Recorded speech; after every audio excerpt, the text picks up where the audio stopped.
Boris Johnson's new cabinet has agreed to introduce a new Australian-style points-based system from January 2021, targeting the reduction of low-skilled migrant workers from abroad. However, Number 10 could not say when net migration would begin to fall. Details of the new system are expected to be published next week.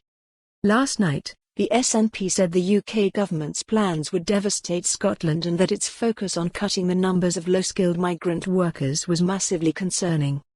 At the first meeting of senior ministers following the controversial reshuffle, which saw Sajid Javid resign as Chancellor, the Prime Minister told colleagues the government was elected to improve the NHS, tackle crime and level up opportunity across the UK through investment in infrastructure, education and training, and that the new One Nation government had a responsibility to level up and unite the country.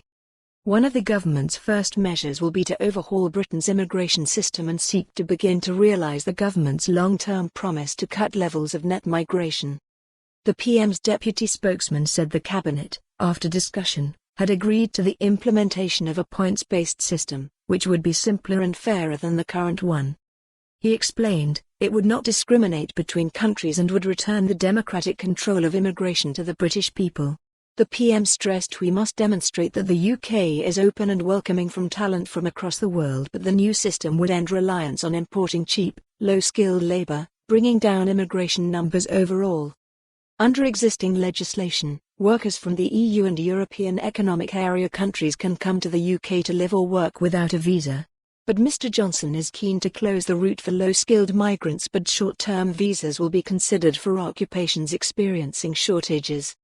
It has been calculated the new points-based system could cut the number of low-skilled EU migrants by 90,000 per year, which would represent a 50% reduction in the numbers of EU citizens who come to the UK on a long-term basis.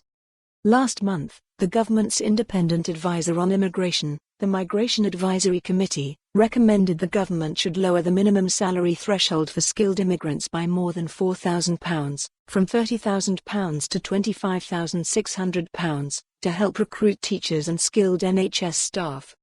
Asked about the possibility of a change in the salary cap, the spokesman declined to answer and said the details of the new system would be set out shortly.